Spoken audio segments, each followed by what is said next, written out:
O nosso companheiro Newton será, a partir de agora, o condutor desse trabalho. Com você a palavra, querido Newton. Ok, bom dia a todos, queridos irmãos e irmãs. Estão me ouvindo bem? Tudo certinho? Deixa eu só colocar aqui. Aqui está ótimo.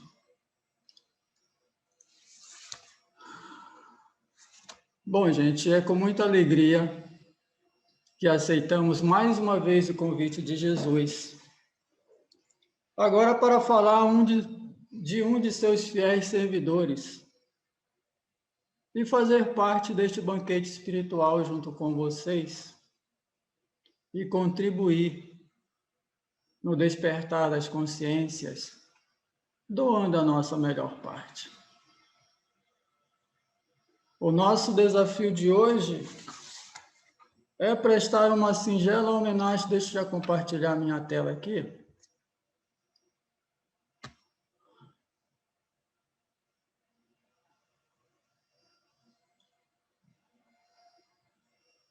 O nosso desafio de hoje é prestar a nossa singela homenagem a um daqueles irmãos que Divaldo Franco chama carinhosamente de espíritos de escola.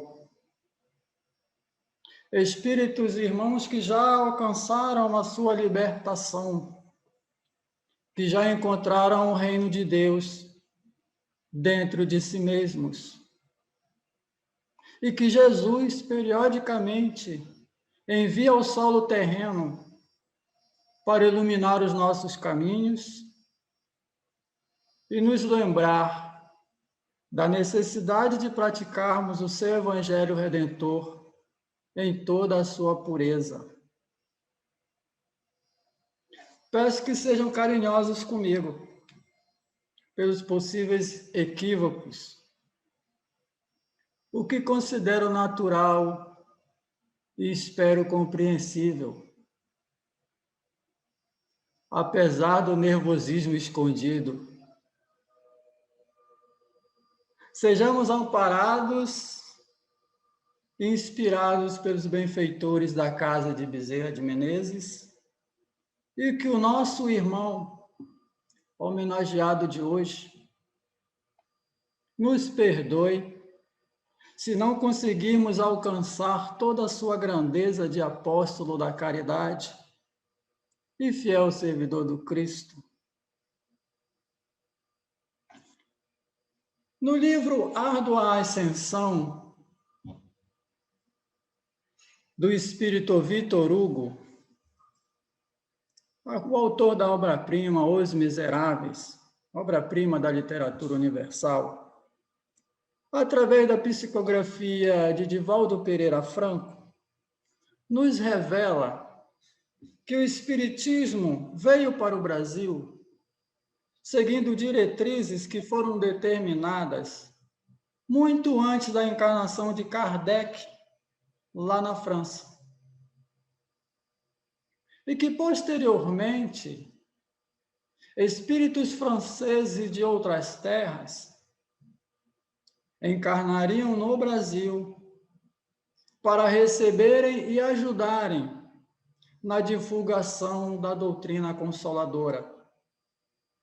E que das terras brasileiras ela seria irradiada, alcançando todo o nosso planeta, que é o que está acontecendo com o uso da internet. E esse nosso encontro de hoje é um exemplo disso. Queridos irmãos, quem leu também um livro chamado Brasil, Coração do Mundo e Pátria do Evangelho, do espírito Humberto de Campos, pela psicografia de Chico Xavier, deve ter entendido, entre outras coisas, a responsabilidade que nós brasileiros assumimos na renovação moral do mundo. De fato, o Evangelho de Jesus foi transplantado para o Brasil, que se tornou rapidamente a maior nação cristã do mundo.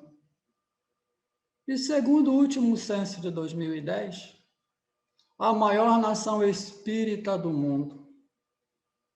Não é sem motivo que nós, os espíritas, carregamos as marcas do Cristo, o compromisso com o amor, a verdade e a vida. Queridos irmãos e irmãs, se pudéssemos resumir esse nosso estudo de hoje em uma só palavra, eu diria que é esperança. Eu gostaria que vocês guardassem no coração de vocês essa palavra, que nós vamos tentar identificá-la ao longo dessa nossa conversa.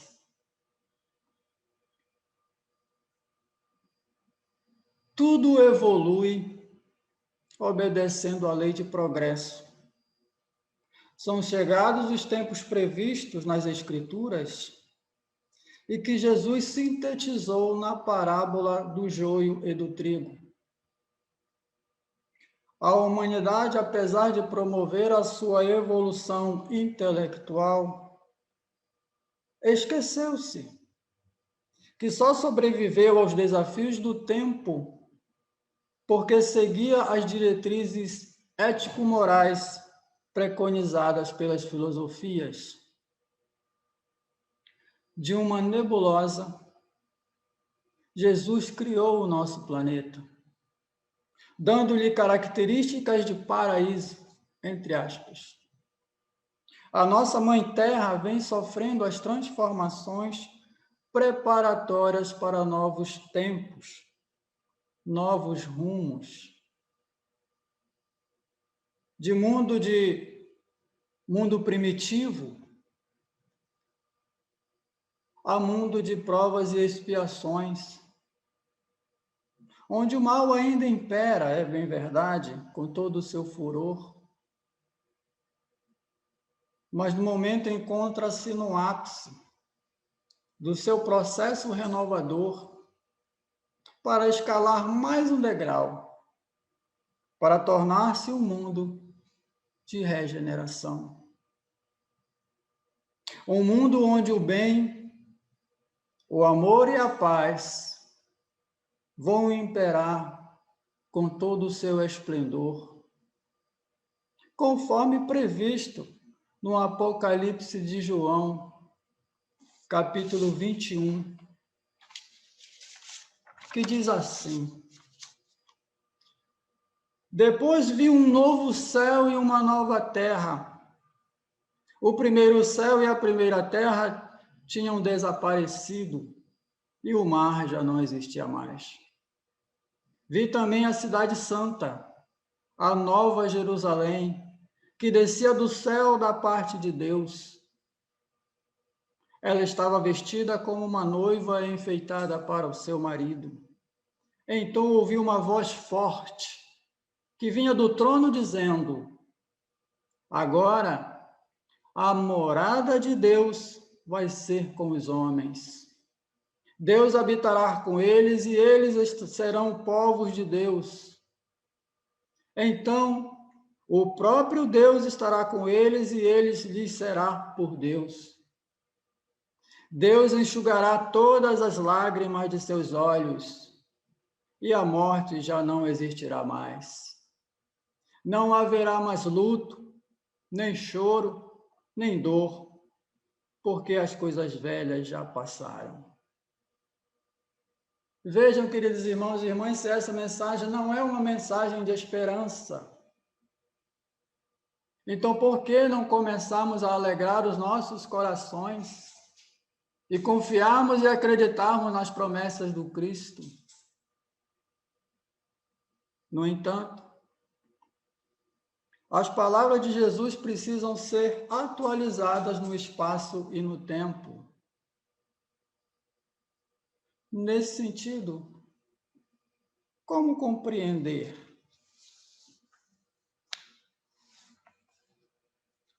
Não se turbe o vosso coração.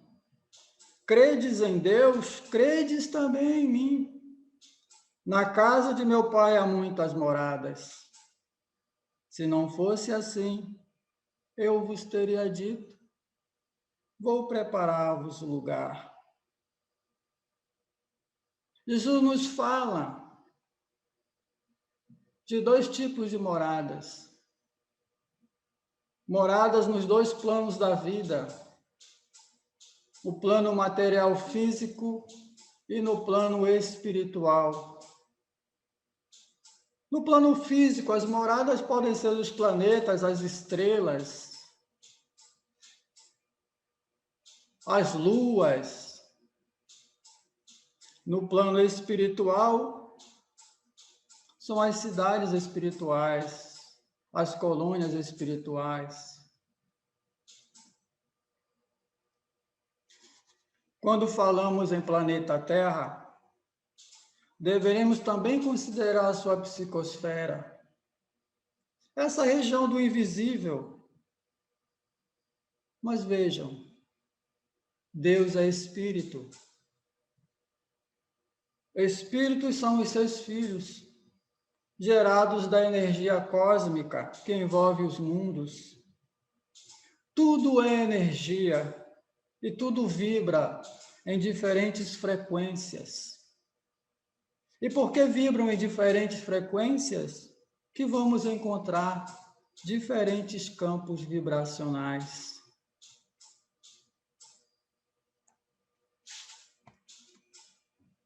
Nesse livro que apresento a vocês,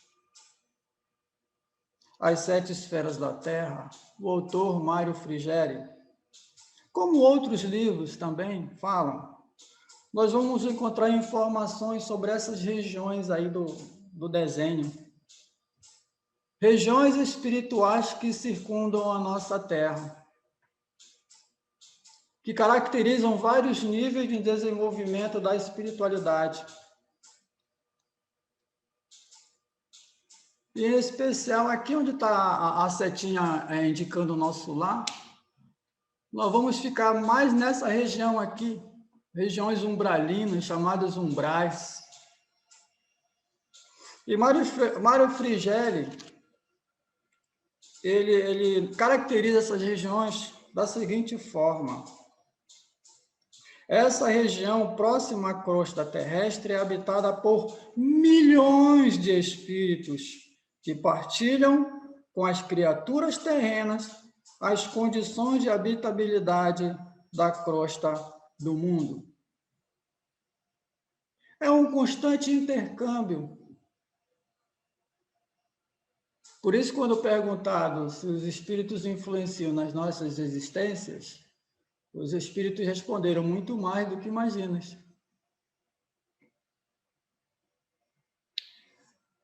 Gente, é nesse mundo fascinante da atuação do nosso homenageado no plano espiritual que vamos fazer uma viagem transcendental, vislumbrando a dimensão, a grandeza e o despreendimento desse que passou a chamá-lo de Espírito ou Apóstolo da Esperança.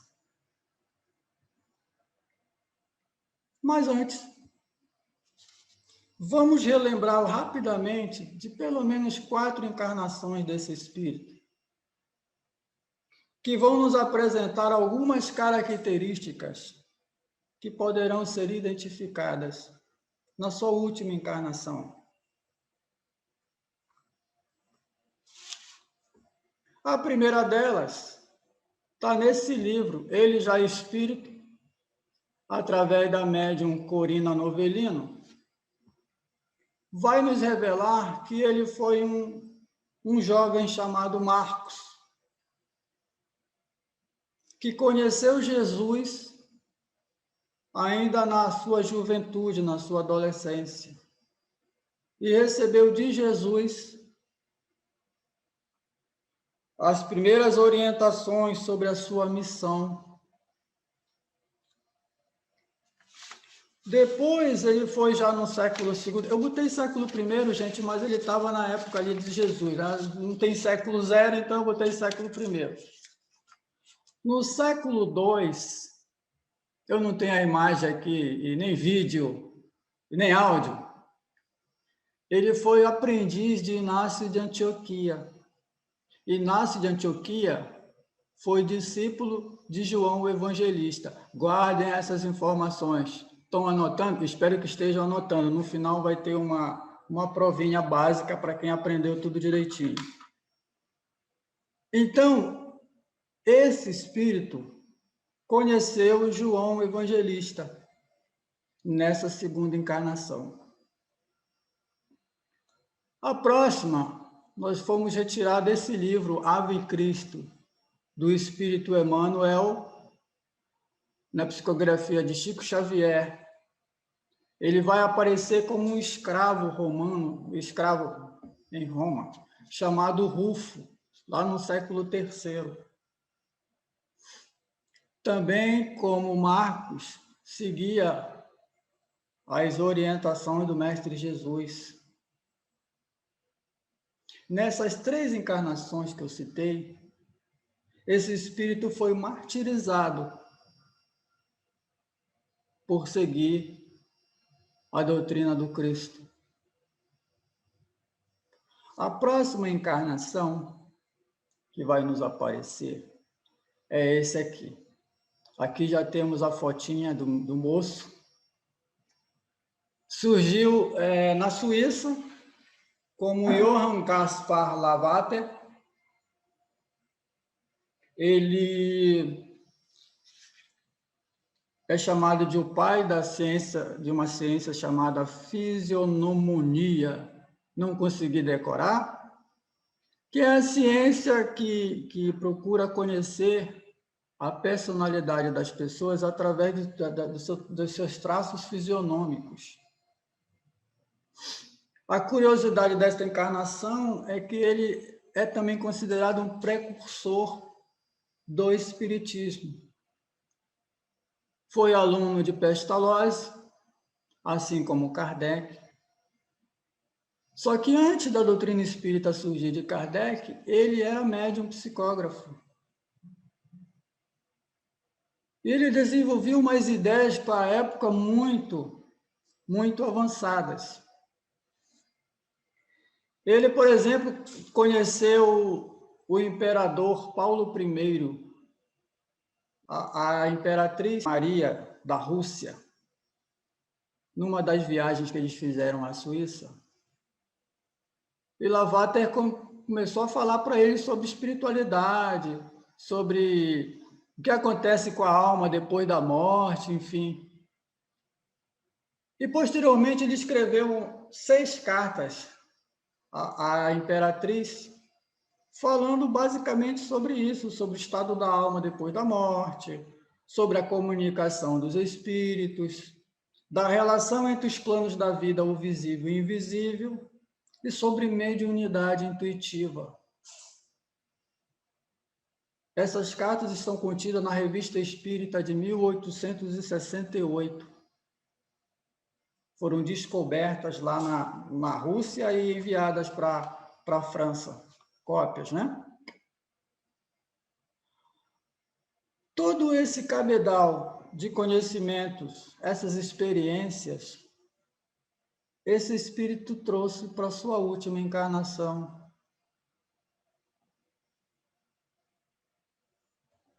Que é esse moço aqui.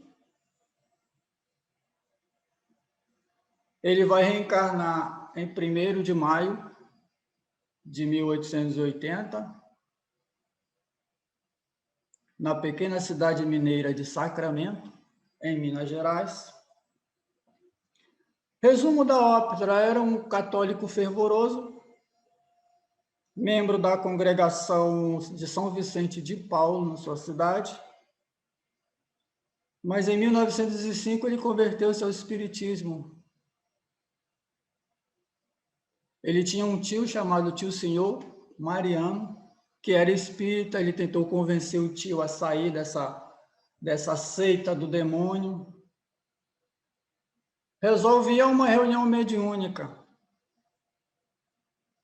Nessa reunião mediúnica, ele mentalmente fez uma pergunta: se é verdade que os espíritos dos mortos que se comunicam com os vivos, peço que João Evangelista me explique as bem-aventuranças através do Aristides. Aristides era um médico que estava na reunião, só que ele sabia que era um analfabeto. Não sabia ler nem escrever. Em seguida, Aristides levanta-se e, mais ou menos por 1 hora, dá uma aula de bem-aventuranças, que era um problema que Eurípides carregava nessa sua existência. Ele conhecia a Bíblia de trás para frente, de frente para trás, de cabeça para baixo, mas não conseguia entender a essência do ensinamento do Cristo contidos nas bem-aventuranças. E aí, após Aristides falar por mais ou menos 1 hora, explicando para ele as bem-aventuranças, no final o Espírito se identifica João Evangelista. Aí, numa segunda reunião que ele vai, gostou da primeira, né? Foi na segunda, manifesta-se o Espírito de São Vicente de Paulo, que fala para ele da sua missão. A partir dali, Eurípides torna-se espírita e começa uma das mais belas páginas do espiritismo no mundo. Mas continuando aqui, né?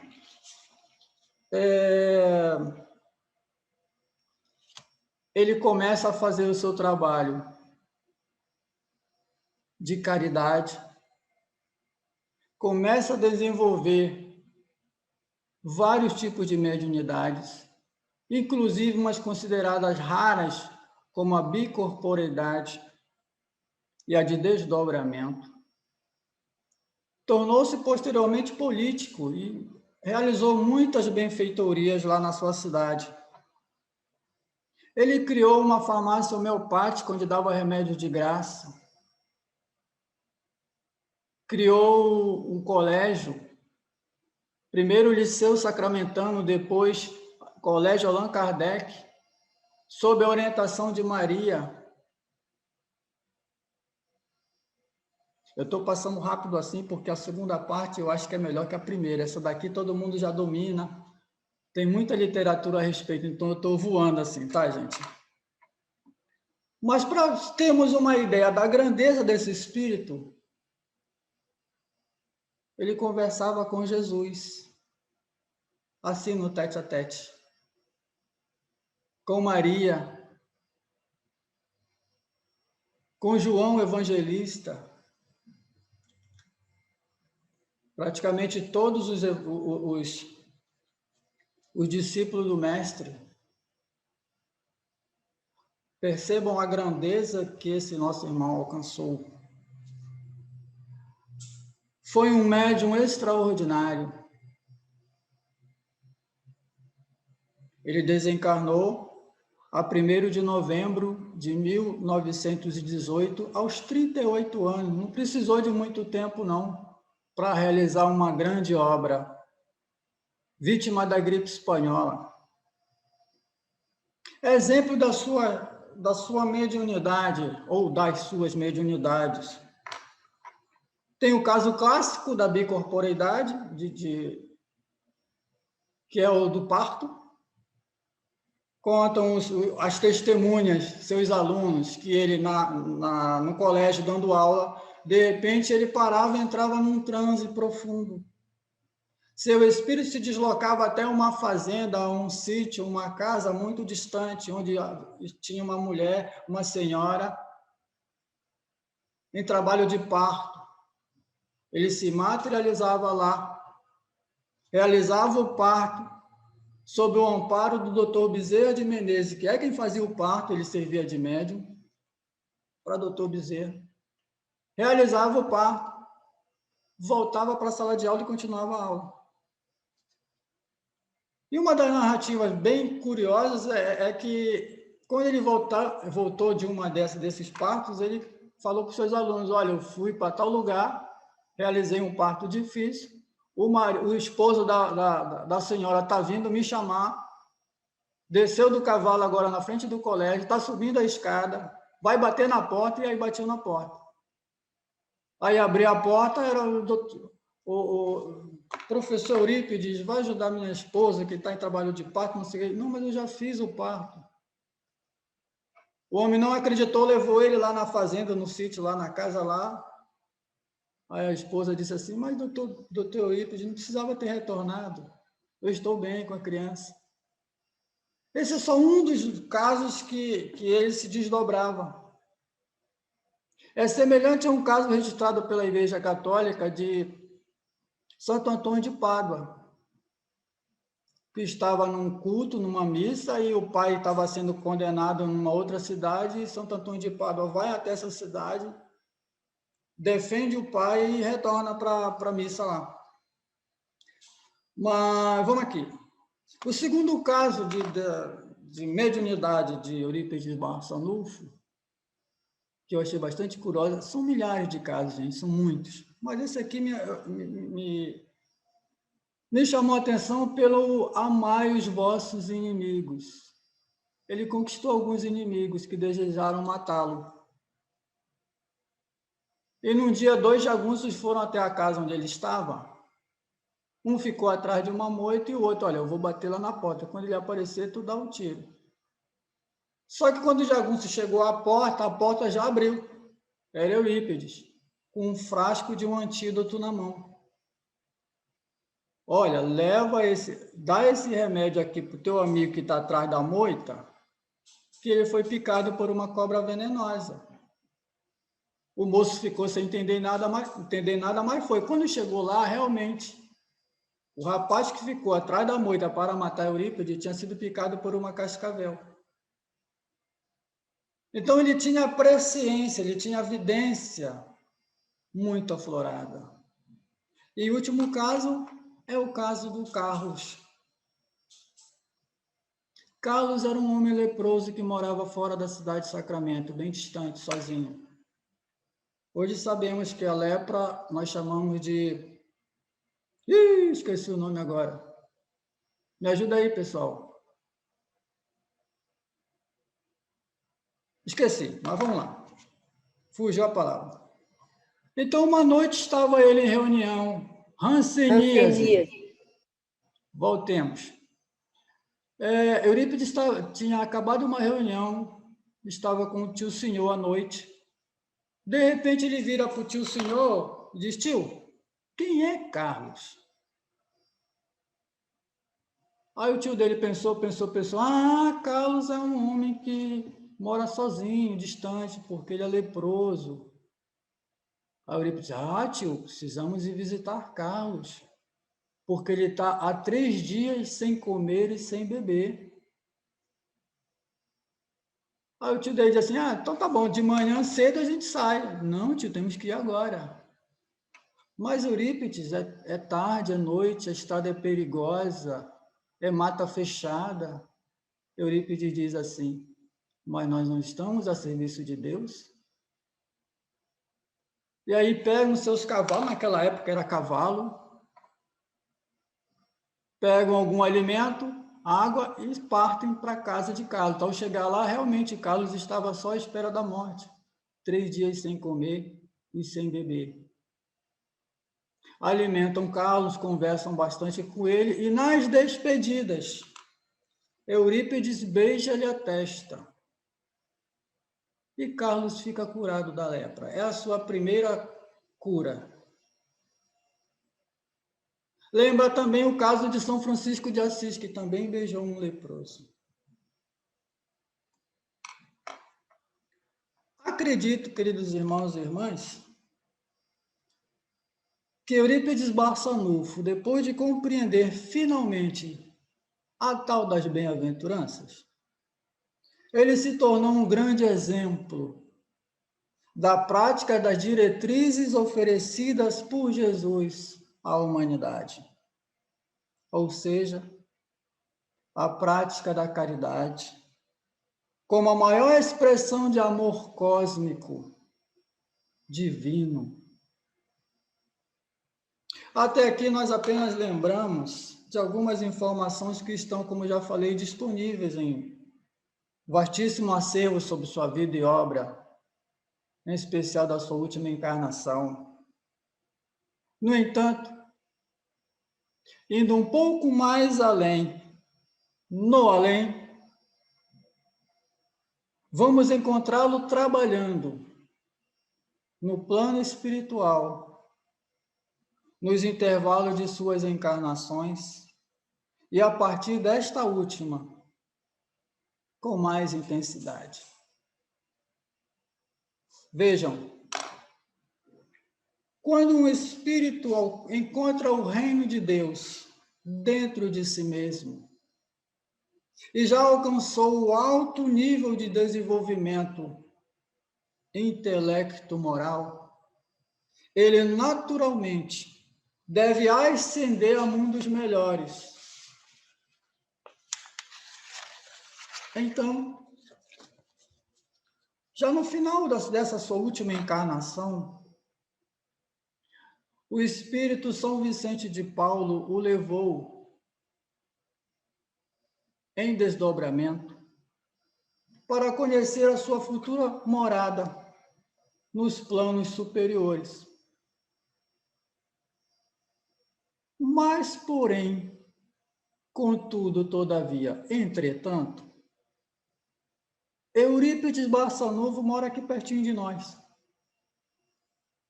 nas regiões chamadas umbralinas.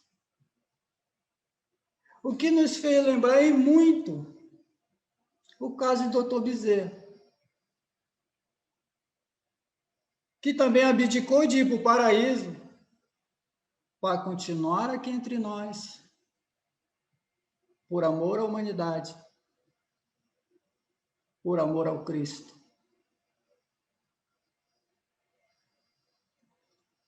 Bem, já devidamente ambientados na temática de hoje, vamos mergulhar neste mundo fascinante da espiritualidade maior, usando como referências 2 livros,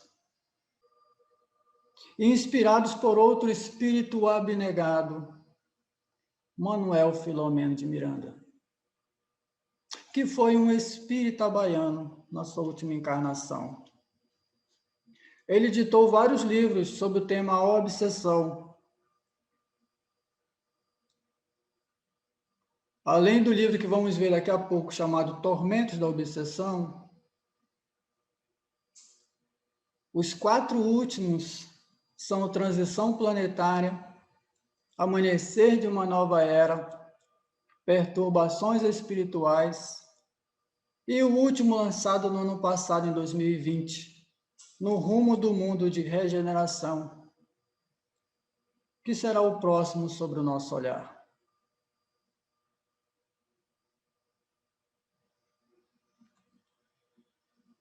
Uma frase de Manuel Filomeno, a título de introdução para nossas reflexões. Toda semente de ódio deixada a esmo no caminho sempre se transforma em plantação de infelicidades, proporcionando colheitas de amargura. Somente o amor possui o recurso precioso para facultar harmonia e alegria de viver. É o momento do amai-vos uns aos outros. Não há mais tempo, queridos irmãos e irmãs. Não há mais necessidade das experiências. Só temos um caminho. Nesse livro, esse aqui, ó,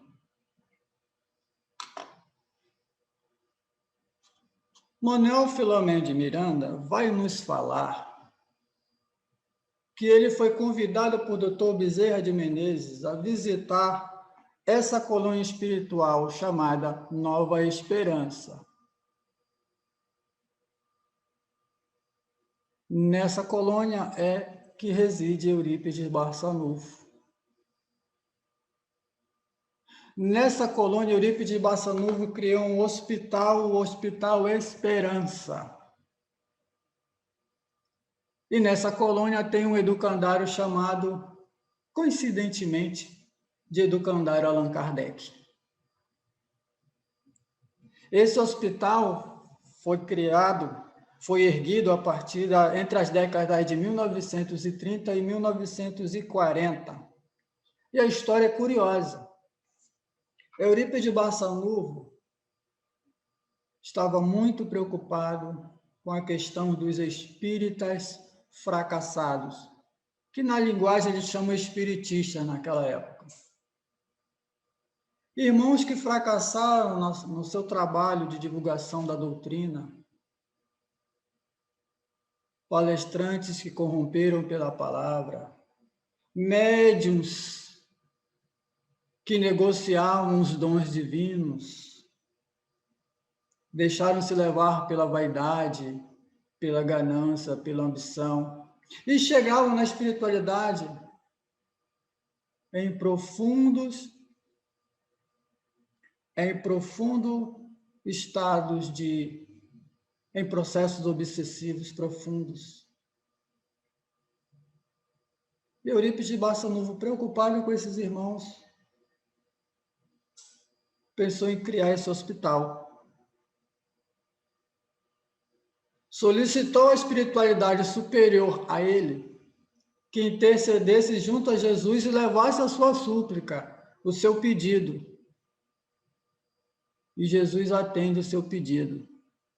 E aí ele pede a Santo Agostinho de Hipona, que seja a partir daquele momento o intercessor entre o Hospital Esperança e Jesus.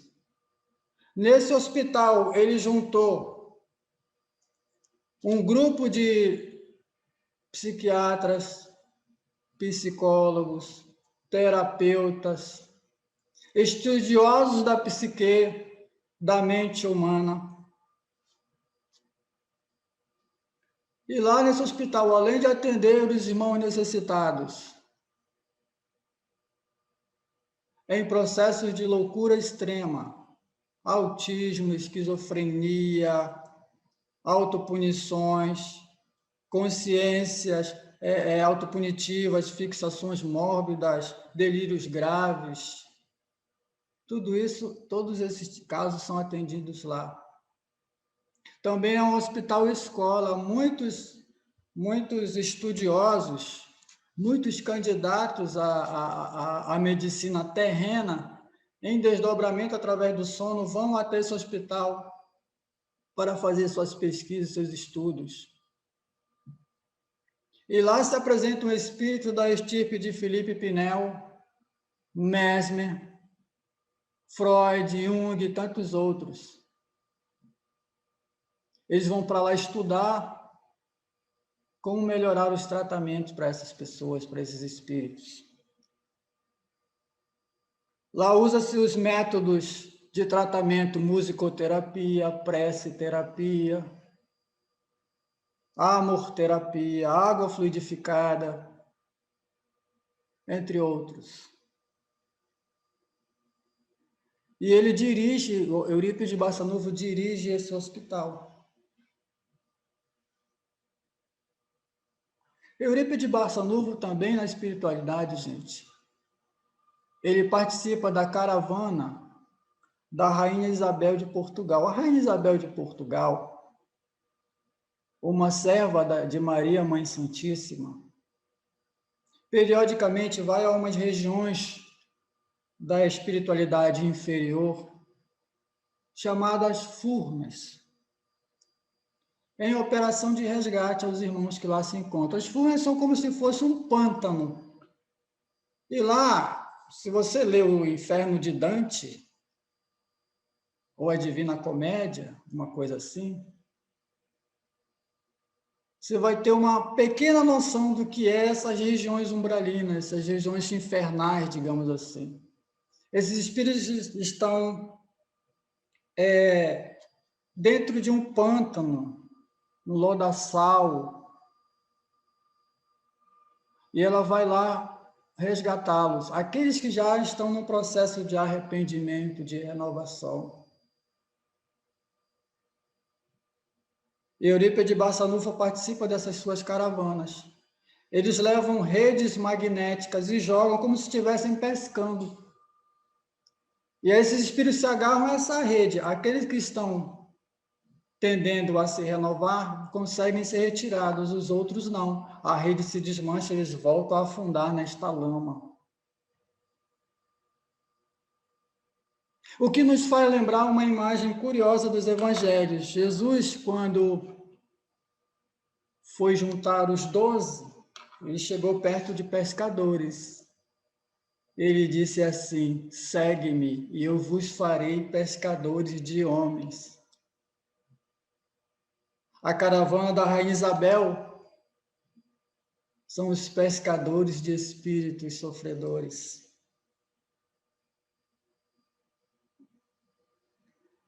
Também vamos encontrá-lo participando de eventos promovidos por Dr. Bezerra de Menezes. O Dr. Bezerra de Menezes, fazendo um parênteses rapidinho aqui, ele não larga isso aqui por nada.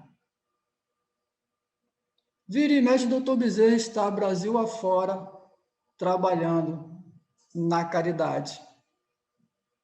Seja nas casas espíritas, seja nas residências, nos grandes eventos, ajudando no desenvolvimento da humanidade, do ponto de vista moral e espiritual.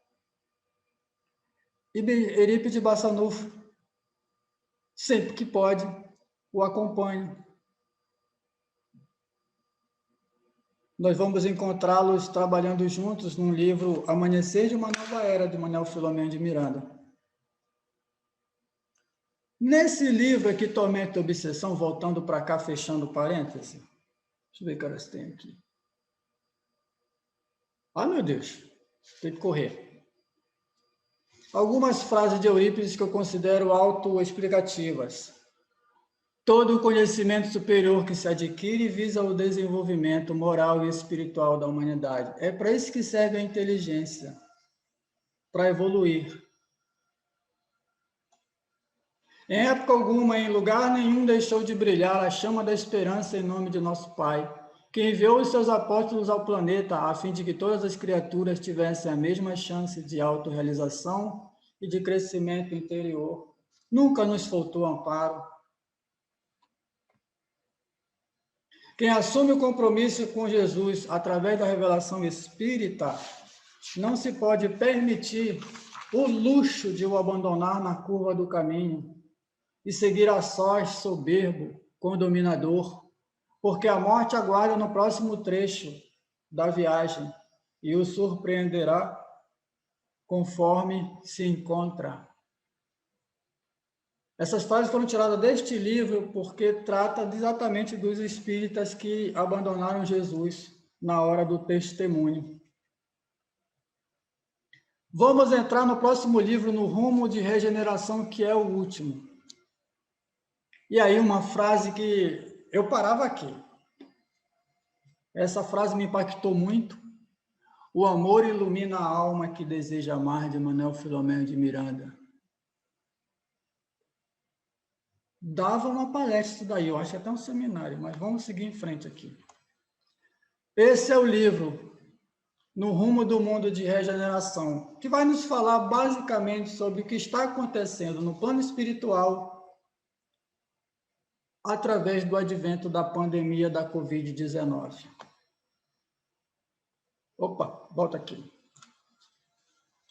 Eurípides Barçanufo foi convidado a supervisionar as atividades do plano espiritual de renovação da nossa psicosfera. Chegamos num momento de transformação. Aqueles espíritos renitentes no mal estão sendo tirados do nosso ambiente terreno e levados para outros mundos inferiores ao nosso, compulsoriamente. Esses irmãos que encarnações e encarnações continuaram praticando a maldade,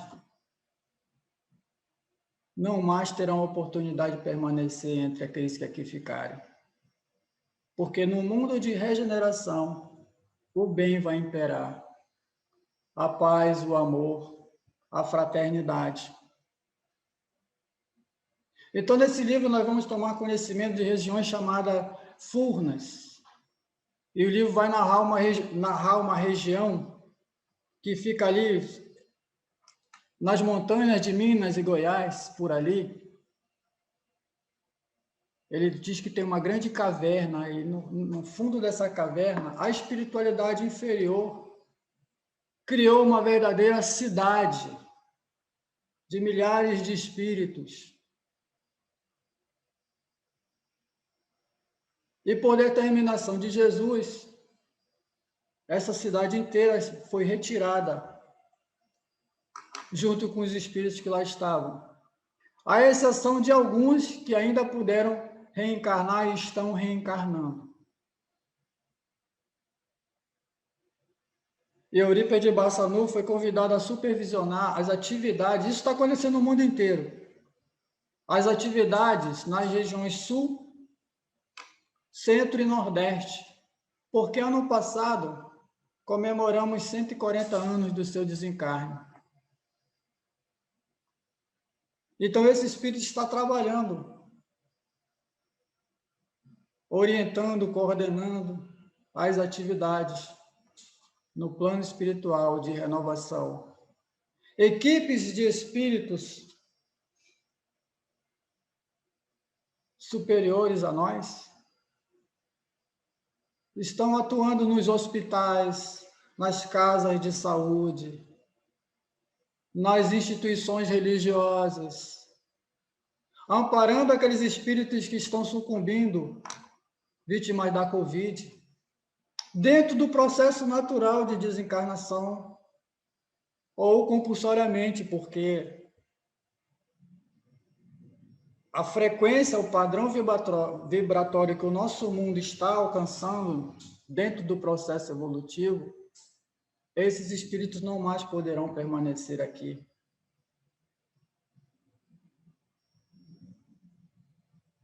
Quando Jesus disse que não nos deixaria sós, é porque nós não estamos sós. É compreensível a dor, o sofrimento, a tristeza, mas também é compreensível a esperança. Afinal, somos cristãos, seguidores de Jesus ou não somos? Algumas frases deste livro. O universo tem suas leis vigorosas e dispõe de recursos para tudo regularizar, sem a intromissão dos sentimentos humanos. A gente acha que somos deuses nesse sentido de mudar o mundo. Estamos destruindo a Amazônia, o clima. Nós não temos essa capacidade. A Terra, desde que quando foi criada lá da nebulosa, ela está numa constante transformação dentro desse processo evolutivo. Enquanto o amor não vicejar no sentimento humano, a criatura estará mais na faixa primitiva do que na luz sublime da emoção divina. É isso, nós precisamos mudar essa página. Sair do mundo que eu chamo de ilusão para o mundo da realidade, que é um mundo de felicidade, é um mundo de alegria. O ser humano é, na sua realidade, tudo aquilo que elabora nas paisagens mentais, desde quando adquiriu a faculdade de pensar e a bênção do livre-arbítrio. A responsabilidade, a existência, as responsabilidades existenciais são frutos da sua conquista evolutiva.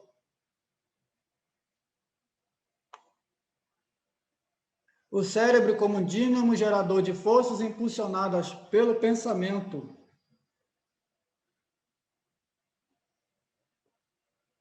Possui a capacidade de transformar ideias em realidade, transferindo das ondas para as formas tudo quanto constrói na área psíquica. Tudo é mental, tudo é energia. Se você pensar na saúde, você fica curada, você se cura.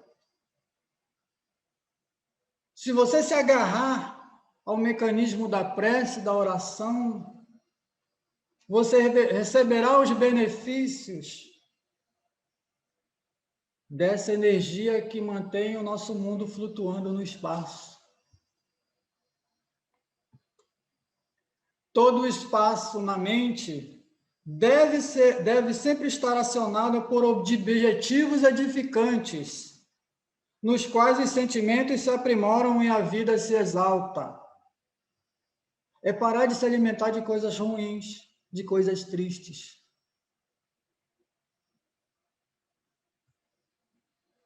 Todo o esforço deve ser investido na conduta mental saudável, na emoção equilibrada, a fim de que os atos sejam louváveis e promotores de bem-estar daqueles que assim se comportam.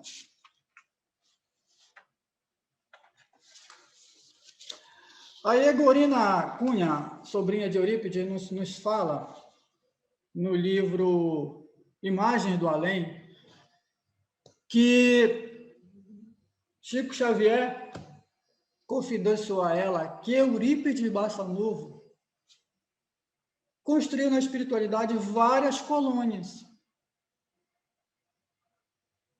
Não sei se a Nova Esperança ele criou também, mas me parece que também criou a Nova Esperança. E tem essa aqui, que 2 espíritos foram levados em desdobramento e narraram para ela essa colônia aqui, que eles chamam de colônia Eurípides. E ela desenhou. Assim como no livro Cidades no Além, em que ela desenhou a colônia Nosso Lar, ela desenhou aqui, pela inspiração do espírito Lúcio, ela desenhou essa colônia aqui, chamada colônia Eurípides. Essa colônia aqui fica mais ou menos sobre a cidade de Sacramento, lá em Minas Gerais. Já caminhando para os finalmente, permitam-me ler uma mensagem de otimismo e esperança do nosso querido irmão.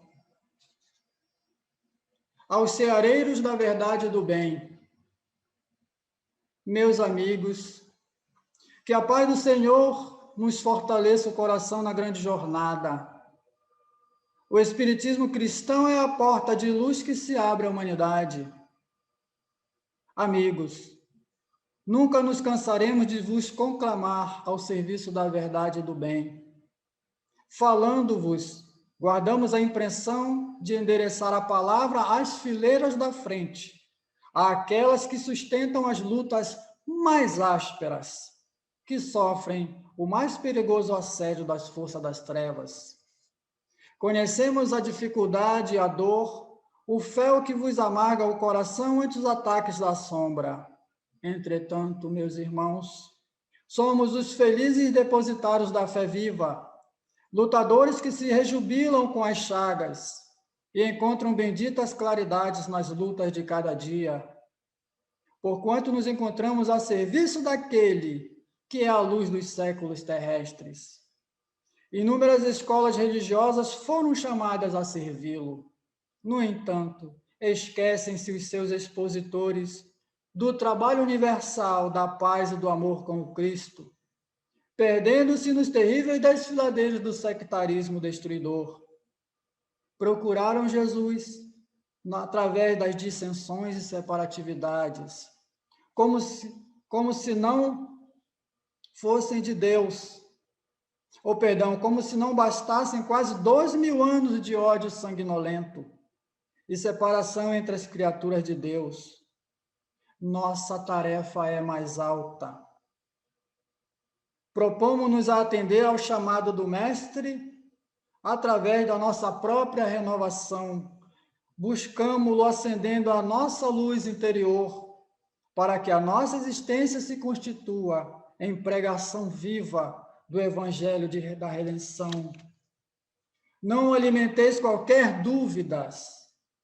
O triunfo integral ainda permanece à distância. Até lá, é preciso subir o Calvário, negando a nós mesmos e suportando a gloriosa cruz. Pedradas da ignorância, açoite de ingratidão. surpresa dolorosa dos caminhos escuros vos surpreenderão na marcha para o alto comando. Contudo, mantende a vossa fé, porque Jesus, o Mestre Divino, socorrerá o discípulo fiel, onde quer que se encontre, estendendo-lhe a mão amiga, poderosa e fiel. Os generais da terra traçam mapas com o sangue fraterno, enquanto os estadistas costumam desenhá-los com a tinta do ódio e das vinganças. Mas Jesus estabelecerá entre os homens o seu reinado sublime de amor. Lembrai-vos dos companheiros dos tempos apostólicos. Eles não morreram, ressurgem das catacumbas distantes para falar-vos da necessidade de servir até o fim. Vigorosas energias fluem para vós outros de mais alto. É preciso não desanimar. O futuro pede o nosso esforço supremo. Confiai, trabalhai sempre e esperai na paz de Jesus, que Ele vos fortaleça e revigore o ânimo, e conceda-nos a armadura interior da confiança e da alegria. São os votos do vosso amigo de sempre, Eurípides. Um sorriso amigo, um abraço fraterno, uma palavra que consola. Até mesmo o silêncio que educa são formas simples de amar. O mundo só não está melhor, porque nós ainda não nos propusemos a amar como Jesus nos ensinou, o que exige uma profunda transformação íntima de cada ser.